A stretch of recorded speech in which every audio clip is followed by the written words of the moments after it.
Times you almost died without knowing it. Children. Here are the times you almost died, but thought it was normal. Number 6, holding in sneezes. You're in class, it's dead quiet. You're not going to fucking die from holding in a sneeze. You die from holding in a sneeze? Suddenly, you feel it coming. A massive sneeze. Not wanting to embarrass yourself, you pinch your nose and shut your mouth. Determined. Are sneezes embarrassing? I've never held in a sneeze unless I'm like in a quiet room. Not like a classroom, like a show. Like if you're at like a play and there's like a silence and you sneeze. I would say out of 100 sneezes, I hold in 2. You bring attention to yourself? Yeah, but most people are like, bless you. I've never been embarrassed from a sneeze. I'll hold in a fart, but I remember I would be in class, I'd rip a silent one. You lean forward, just go, rip that. I would be farting in class, dude, no problem. Just rip it out loud. That takes guts. That takes gall to be in the middle of class and just rip ass, just like a. And to silently sneeze like a ninja. But instead of a stealth sneeze, you almost blow your head off. Your ears pop, your eyes water, and your brain feels like it briefly left your skull. Oh, they're saying not when you suppress a sneeze, when you go achoo and then hold your fucking nose. So the pressure just goes to your head. Yeah, that could kill you. But hey, I would say that's probably very unlikely, though. At least no one noticed, right? Here's the hidden danger. Holding in sneezes isn't just uncomfortable. It can literally rupture your eardrums, burst blood vessels, or even... Nah, I've never purposefully held in a sneeze. I've never done that. There's been times where I'll try to suppress it, like if I'm going... but like if I'm sneezing, I'm sneezing. I've had times... Okay, do you guys sneeze out of your nose or your mouth? I've had sneezes where I can't determine if I'm doing a nose or a mouth sneeze. And you try to switch mid-sneeze, and then you go, have you ever done that? That is so painful in your throat, because it's like, you'll go, it goes out, you're like trying to sweat. Oh my God, it hurts. That's so unenjoyable. Damage your throat due to built-up pressure. Yeah, that I understand. In extreme cases, people have ended up in the ER from an innocent little sneeze. So next time you feel a sneeze coming, just let it out. Embarrassment is temporary, but ruptured eardrums are forever.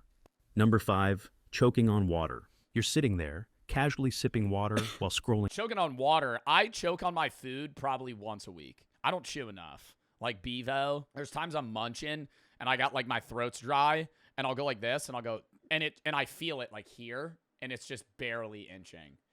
And I'm like, and I can still breathe and my dumbass will go, let me eat more. It'll force it down. Makes it so much worse. It's like a traffic pile up.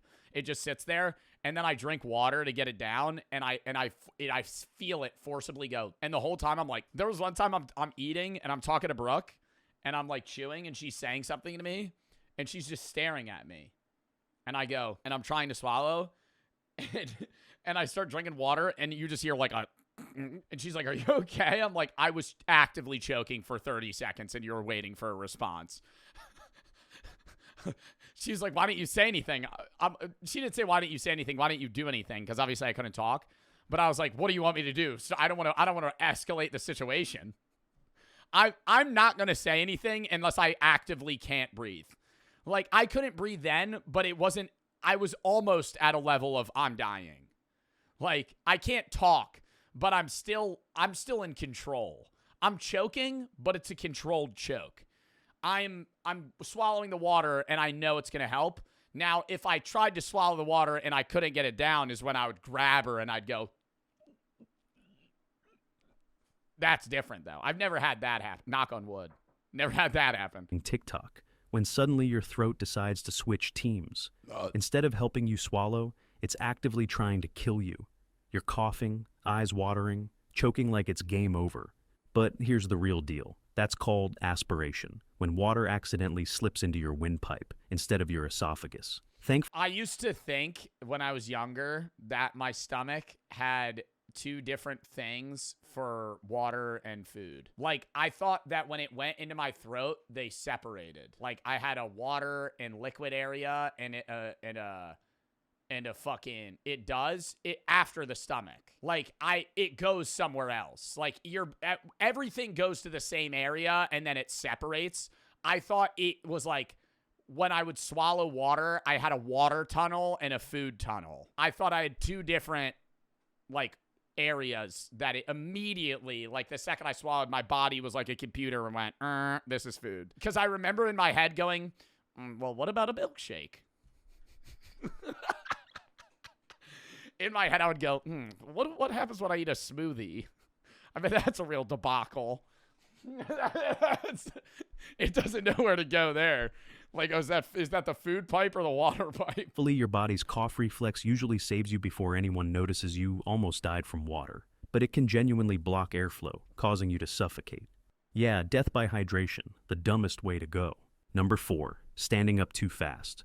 You're lounging on the couch, glued to Netflix for hours. Wait, you could die from that? When suddenly you spring up because the pizza guy finally arrives. But instead of making it to the door, your vision suddenly fades to black. Stars explode in your eyes, and for a brief moment, your legs forget they're supposed to hold you up.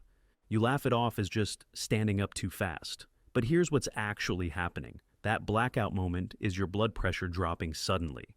Your brain literally isn't getting enough oxygen, and you're seconds away from fainting. Usually, your body quickly recovers, making you feel just slightly dizzy and embarrassed. It kind of feels nice. I don't know if I agree with that. You like the feeling of almost fainting? But occasionally, people fall, hit their heads, or worse. So next time you rush for... Bro, you know the worst feeling, and I just had it earlier today? You ever been outside in the summer or a really bright day, even when it's like snowy outside, and you're so accustomed to that light, and then you walk back inside, and it's like you're fucking blind. Like, you can't see anything for a good 2 minutes. You're outside, your eyes, it's like, oh, everything looks normal. Because when you walk outside, it's just bright. So you're like, you could still see shit, but you might squint a little. And then you walk back inside, eyes wide open. I'm like, I can't fucking see.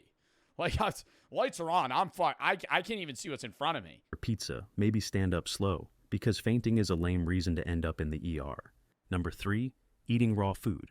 You're starving, fridge empty. No shit. What? No shit. Yeah, I could almost die eating raw food. Yeah, I could get that. Okay, this one's like the first one that I'm going, yeah, no, obviously.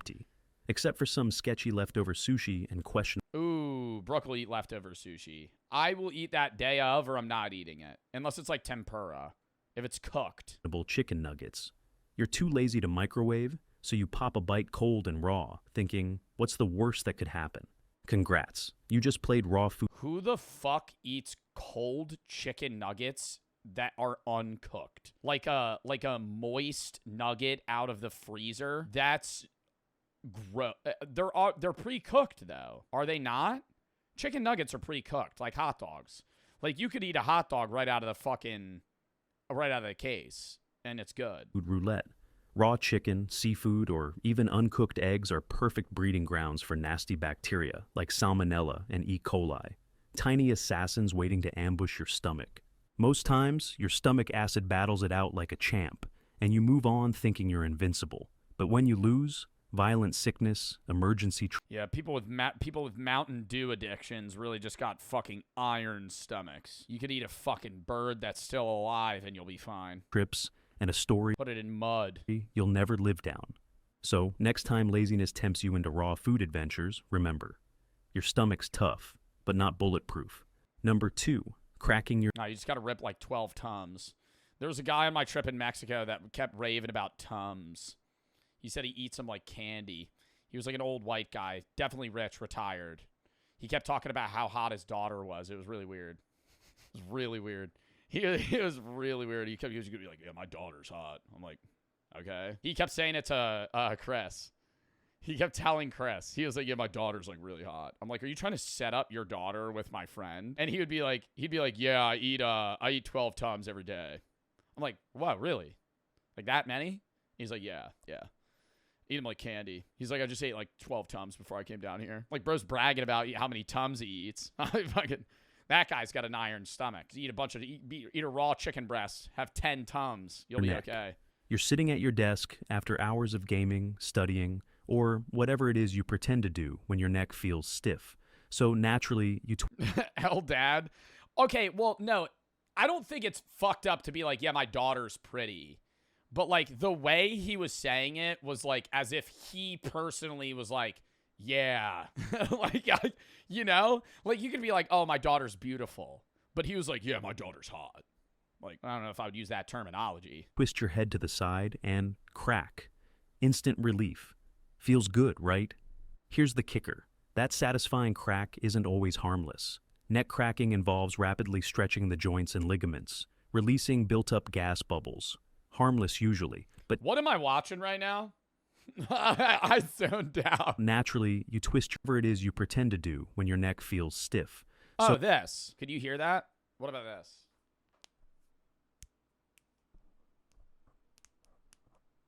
I remember everybody used to tell me I'd get arthritis. It's a myth. naturally, you twist your head to the side I almost died just now, chat. and crack. Instant relief. Feels good, right? Here's the kicker. That satisfying crack isn't always harmless. Neck cracking involves rapidly stretching the joints and ligaments, releasing built-up gas bubbles. Harmless usually, but twist a bit too far or too aggressively, and you can actually damage blood vessels, causing clots. Yeah, if you're like fucking and you rip your fucking neck, like if you go to a chiropractor and they're like, oh, hold up, relax for me, breathe in. Strokes, or even paralysis. Sounds extreme, but it's happened. People have legit ended up hospitalized after a casual neck crack session. Okay, by themselves or by somebody else? So, if you think your neck's feeling stiff, maybe think twice before twisting it like you're in a chiropractor TikTok. Number 1, holding your breath too long. You're watching a movie and the main character dives underwater.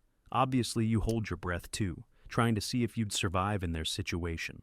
But halfway through, your lungs are burning, and yours vision blurring, yet you stubbornly refuse to exhale. What you need to know is pushing your lungs past their limit isn't just a funny movie challenge. It's A Dutch oven? No, I've never done that. I've never like farted and then pulled the blanket over her head. legit dangerous. You risk There's been times, okay, it's kind of like reverse Dutch oven. There's been times where I've been in my own blanket and I've just been crop dusting, dude.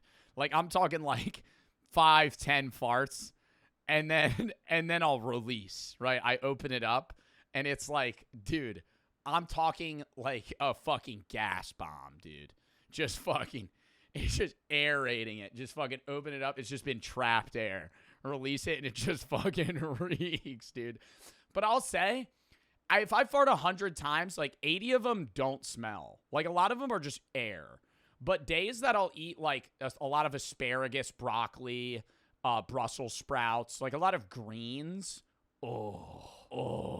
like nuclear waste. Like they smell green. fainting from lack of oxygen, even triggering seizures or accidental drowning if you pass out in a bathtub or pool.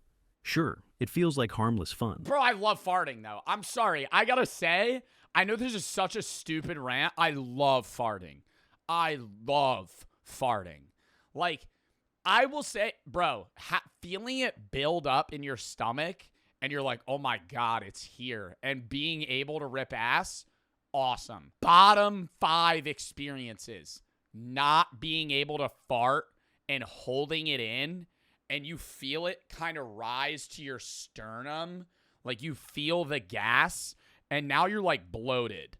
Like you're holding them in and it's like they'll come in waves. You ever have that? Where, no. You need a fart.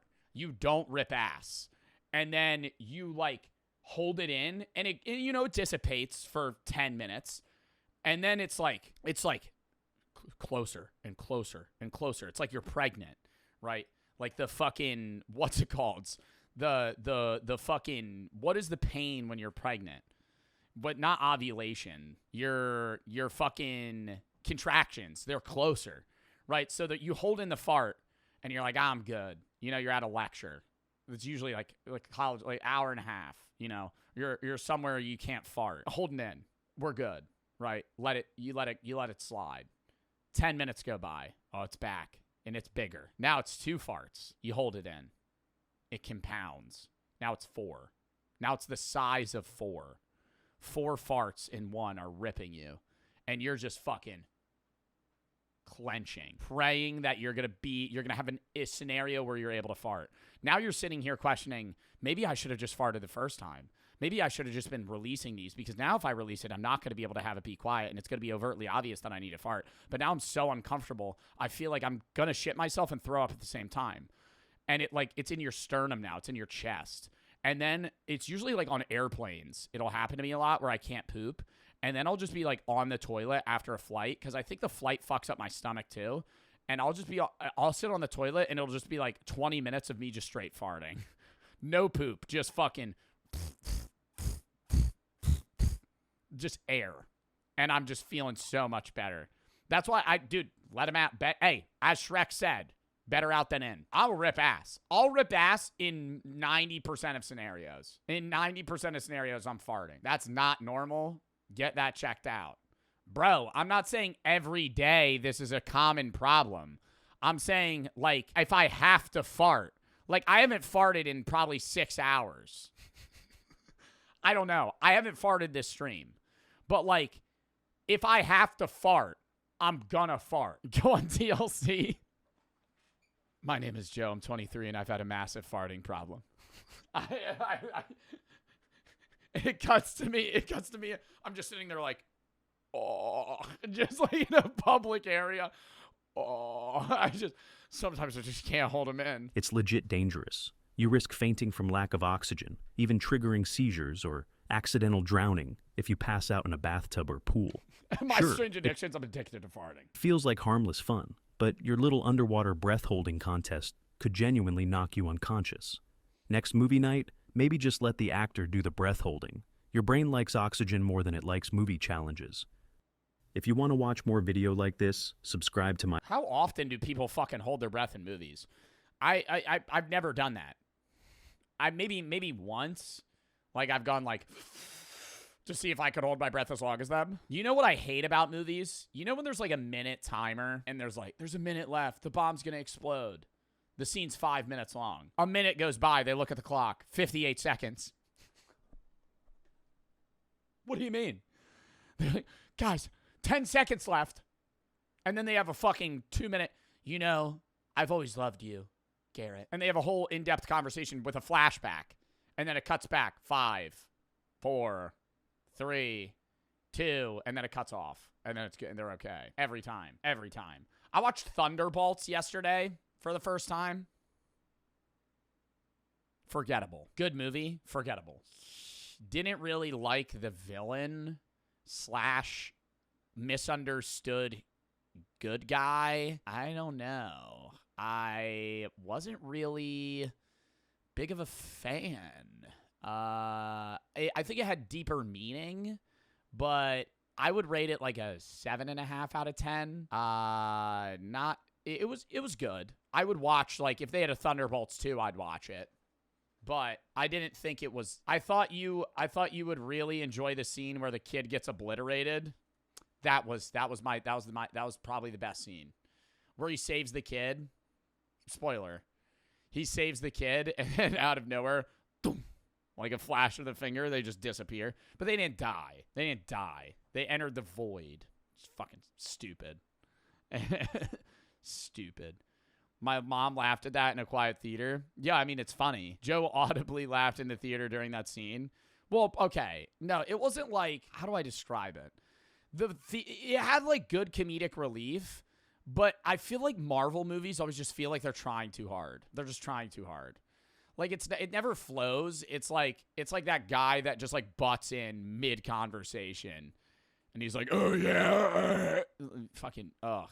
And then they'll make a joke. And it's all right, but it was never like, there was never anything that was like really funny. And I know that's not the purpose of the film, but I never really felt like it stuck to a genre. It just felt like I'm watching a Marvel movie. Like, what was it? An action, a thriller, a sad movie, a comedy movie? I had no idea.